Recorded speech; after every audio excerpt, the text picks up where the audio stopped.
जय श्री राधा कृष्ण। कार्तिक का पावन महीना तीज त्योहारों का महीना है।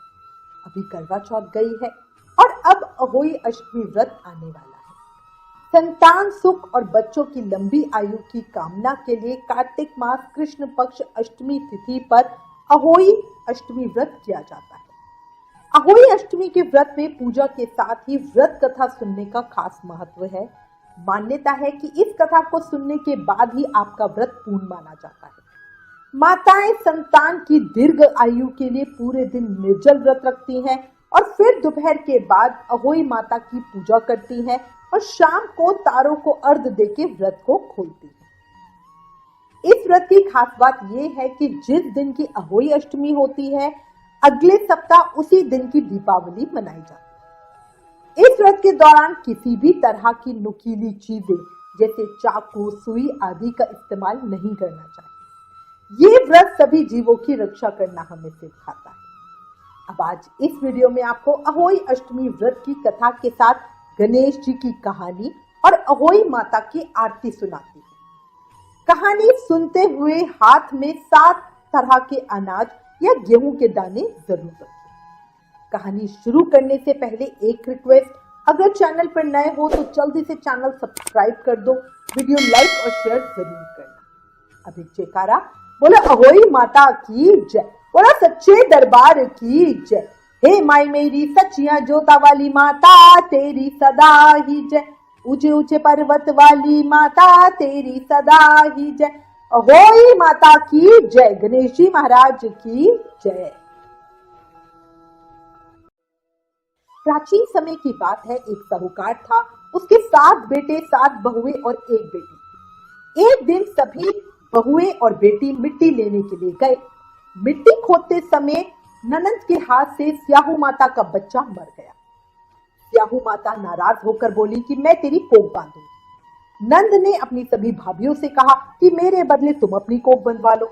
सब भाभियों ने साफ मना कर दिया, पर छोटी भाभी ने सोचा कि अगर मैं अपनी कोख नहीं बंधवाऊंगी तो सासू मां नाराज होगी, इसलिए उसने अपनी कोख बंधवा ली। अब जब भी उसके बच्चा होता तो वो 8 दिन का होकर मर जाता। एक दिन उसने पंडित जी को बुलाकर पूछा कि क्या बात है कि मेरा बच्चा 8 दिन का होकर मर जाता है। तब पंडित जी ने कहा कि स्याहू माता ने तुम्हारी कोख बांध रखी है, इसी कारण तुम्हारा बच्चा मर जाता है। अब ये सुनकर वो बहुत दुखी हो गई और पंडित जी से इसका उपाय पूछने लगी। तब पंडित जी ने बताया कि तुम सुरही गाय की सेवा करो। सुरही गाय स्याहू माता की सहेली है, वो तेरी कोख छुड़वा दे, तभी तेरा बच्चा जी पाएगा। अब छोटी बहू क्या करती कि रोज सुबह सुबह अर्ली मॉर्निंग ही स्याहू गाय की सेवा करने के लिए पहुंच जाती। सुबह जल्दी उठकर स्याहू गाय का जितना भी काम होता सब कराती। गौ माता जब उठती और देखती कि सब साफ सफाई हो रखी है तो सोचती कि आजकल कौन है जो मेरी इतनी सेवा कर रहा है। ये सारी बहुएं तो कामचोर हैं, लड़ाई झगड़ा करती रहती हैं, ये तो मेरी सेवा करने वाली नहीं है। तब गौ माता ने एक दिन सुबह जल्दी उठकर देखा कि साहूकार के बेटे की बहू उनका सारा काम कर रही है। गौ माता बड़ी प्रसन्न हुई और बोली, तेरी क्या इच्छा है जो तू मेरा इतना काम करती है, मांग तू मुझसे क्या मांगती है। तो साहूकार की बहू बोली कि मुझे वचन दो गौ माता। वचन दिया। तब वो बोली कि स्याहू माता तुम्हारी सहेली है, स्याहू माता ने मेरी कोख बांध रखी है, इसलिए मेरी कोख उनसे छुड़वा दो। तब गौ माता 7 समुद्र पार अपनी सहेली के पास जाने के लिए तैयार हुई। रास्ते में धूप थी, इसलिए वो लोग एक पेड़ के नीचे बैठ गए। गौ माता की तो आंख लग गई। थोड़ी देर के बाद एक सांप उसी पेड़ पर आया। उसी पेड़ पर गरुड़ पंखनी का घोंसला बना हुआ था और वहां उसका बच्चा था। अब साहूकार की बहू ने देखा कि ये तो सांप ऊपर जा रहा है गरुड़ पंखनी के बच्चे को डसने के लिए, तो साहूकार की बहू ने सांप को मारकर ढाल के नीचे छुपा दिया। गरुड़ पंखनी के बच्चे को इस तरह से उसने बचा लिया। अब उसी समय गरुड़ पंखनी जब आई तो उसने वहां पर खून बिखरा हुआ देखा, तो उसे लगा कि छोटी बहू ने उसके बच्चे को मार दिया है, इसलिए वो बहू को चोंच मारने लगी। तो बहू बोली कि मैंने तेरा बच्चा मारा नहीं है, वो सांप तेरा बच्चा मारने के लिए आया था, मैंने तो उसे बचाया है। गरुड़ पंखनी ने जब सांप को देखा और ऊपर अपने बच्चे को खुशहाल अच्छी अवस्था में देखा तो बड़ी खुश हो गई और बहू को बोली, मांग तू मुझसे क्या मांगती है। तो बहू बोली कि स्याहू माता 7 समुद्र पार रहती है, अगर हो सकता है तो हम दोनों को उसके पास पहुंचा दो। गरुड़ पंखनी ने अपने विशाल पंखों को खोला, उन दोनों को अपनी पीठ पर बिठाया और कुछ ही देर में 7 समुद्र पार स्याहू माता के पास पहुंचा दिया। स्याहू माता ने सुरही गाय को आते देखा तो बड़ी खुश हुई, बोली आओ बहन, बहुत दिनों में आई। दोनों वहां जाके बैठ गए। स्याहू माता बोली कि मैं तो बड़ी परेशान हूँ, मेरे सर में बड़ी जुएं पड़ गई हैं। सुरही गाय ने इशारा किया तो साहूकार की बहू ने स्याहू माता की सारी जुएं निकाल दी। स्याहू माता बड़ी प्रसन्न हुई और मजाक करते हुए बोली कि तूने मेरे सर में बहुत सिलाइयां मारी है, इसलिए जा, तेरे 7 बेटे 7 बहुएं हो। तो वो बोली कि मेरे पास तो एक बेटा भी नहीं है, 7 कहां से होंगे। तब स्याहू माता बोली कि क्यों नहीं होंगे। तब वो बोली पहले वचन दो तो फिर बताऊं।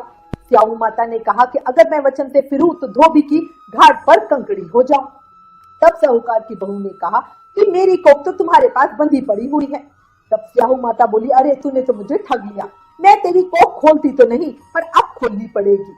जा, तेरे घर 7 बेटे 7 बहुएं तुझे मिलेंगी और 7 उजमन करियो, 7 मंडिया घड़ियो, 7 कढ़ाई करियो। वो घर आई तो वहां देखा 7 बेटे 7 बहुएं बैठी हुई है, घर में खूब धनी धन हो रखा है। उसने बढ़िया 7 अहोई मारी, 7 उजमन करे, 7 कढ़ाई करे। दूसरी तरफ उसकी जो जेठानियां थी वो सोच रही थी कि चलो जल्दी जल्दी अहोई अष्टमी की धोख मार लो, कहीं छोटी बच्चों को याद करके रोने ना लग जाए। अब बहुत देर तक जब रोने की आवाज नहीं आई तो जेठानियों ने अपने बच्चों को भेजा, देख कर तो चाची अभी तक रोई क्यों नहीं। अब जब गए वहां पे बच्चे देखने तो वहां पे तो खूब कढ़ाइयां चढ़ी हुई हैं, खूब उजमन हो रहे हैं, खूब आनंद ही आनंद बिखरा पड़ा हुआ है। बच्चों ने आके सारी बात जेठानियों को बताई तो दौड़ी दौड़ी आई। तब जेठानियां बोली कि अरे ये सब कैसे हो गया। तो छोटी बहू बोली कि तुमने तो कोख बंधाई नहीं, मैंने कोख बंधवाई थी, पर अब स्याहू माता की कृपा से मेरी कोख खुल गई है और मेरे घर आंगन में अब तो खुशियां ही खुशियां हैं। हे स्याहू माता, हे अहोई अष्टमी माता, जैसे साहूकार के बेटे की बहू की कोख खोली, उसे बेटे बहू का सुख दिया, धन संपत्ति दी, वैसे ही इस कहानी को कहते सुनते हुकारा भरते सबके ऊपर कृपा बनाए रखना, सबकी कोख खोलना, पूरे परिवार को सुख शांति देना। बोलो अहोई माता की जय। अहोई अष्टमी का अर्थ एक तरह से ये भी होता है अनहोनी को होनी बनाना, जैसे साहूकार की छोटी बहू ने करके दिखाया, है ना। इसीलिए एक जोर से दिल से जयकारा लगा, अहोई माता की जय, स्याहू माता की जय। अब आपको बढ़िया एक सुंदर गणेश जी की कहानी बताती हूँ। एक ब्राह्मण देव थे जो रोज सुबह उठकर गंगा जी स्नान के लिए जाते और वापस घर आकर विनायक जी महाराज की पूजा करते, विनायक जी की कहानी सुनते। उनकी पत्नी को पूजा करना अच्छा नहीं लगता था, वो गुस्से हो जाती थी और कहती थी कि सुबह पहले पूजा करने के लिए बैठ जाते हो, मैं झाड़ू निकालती हूँ, घर का सारा काम करती हूँ, तुम्हें तो कोई काम धंधा है नहीं। ब्राह्मण उसकी बातों को अनसुना करते था। एक दिन ब्राह्मण गंगा जी नहाने के लिए चला गया और पीछे से ब्राह्मणी ने विनायक जी महाराज की जो मूर्ति थी उसको छुपा के रख दिया। वापस आकर ब्राह्मण ने देखा कि विनायक जी की मूर्ति तो है नहीं, तो उसने ब्राह्मणी से पूछा कि वो मूर्ति कहाँ गई, तो बोली मुझे नहीं पता कहाँ है। ब्राह्मण ने उस दिन खाना नहीं खाया, पानी नहीं पिया और कहा जब तक मैं विनायक जी की पूजा नहीं कर लेता तब तक अन्न जल का एक दाना भी ग्रहण नहीं करूंगा, मैं तो विनायक जी की पूजा करने के बाद ही अन्न जल ग्रहण करूंगा। ब्राह्मणी ने ब्राह्मण को खूब समझाया कि खाना खा लो, लेकिन उसने नहीं खाया। दोनों को लड़ते झड़कते देखकर विनायक जी की मूर्ति हंसने लगी। हंसी की आवाज पूरे घर में गूंज रही थी। तब ब्राह्मणी गुस्से में आकर बोली कि मूर्ति बाहर रखी है। उसके बाद ब्राह्मण ने विनायक जी की मूर्ति निकाल कर उनको बढ़िया आचमन सेवा करा के पूजा अर्चना की। तब अचानक ही विनायक जी की मूर्ति बोल उठी और उसमें से आवाज आई कि तुझे मेरी सेवा करते हुए बहुत दिन हो गए हैं, आज तू मुझसे कुछ मांग ले। तो ब्राह्मण बोला अन्न मांगू, धन मांगू, जितना दुनिया में सुख है वो सब मांगू, मैं क्या मांगू। तब विनायक जी ने उसे सारा सुख, धन, संपत्ति, अन्न सब कुछ ही ब्राह्मण को दे दिया। ब्राह्मण मूर्ति को मंदिर में रखकर वापस पूजा अर्चना करने लगा और ब्राह्मणी इतना अन्न धन देखकर वो भी उसके मन में विनायक जी के लिए श्रद्धा जाग उठी और वो भी उनकी पूजा करने लगी। हे विनायक जी महाराज, जैसे ब्राह्मण को सुख दिया वैसे सबको देना, इस कहानी को कहते सुनते हुकारा भरने वाले सब पर, पूरे परिवार पर अपना कृपा और आशीर्वाद बनाए रखना। बोलो विनायक जी महाराज की जय, गणेश जी महाराज की जय। अब हम अहोई माता की आरती करेंगे।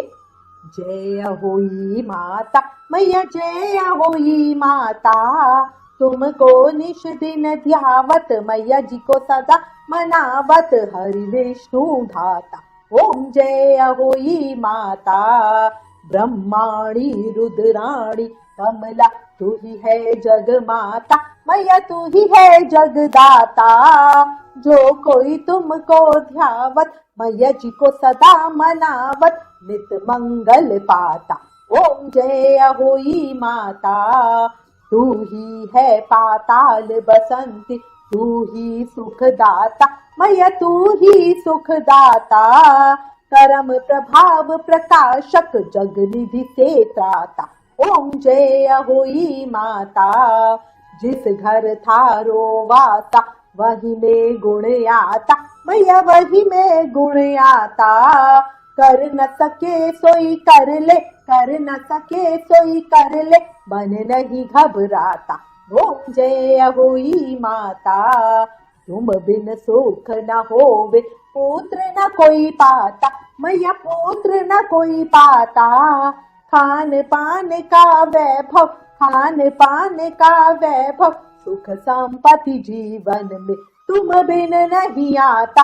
ओम जय अहोई माता।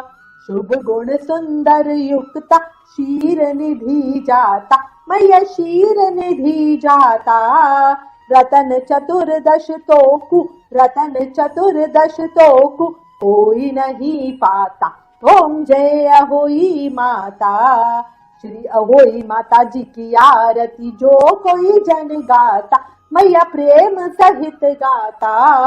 उर उमंग अति उपजे, पाप उतर जाता। ओम जय अहोई माता। बोलो अहोई माता की जय। गणपति गणेश काटो कलेश। बोलो अहोई माता की जय। जय जय श्री राधे, जय जय श्री राधे, जय जय श्री राधे श्याम।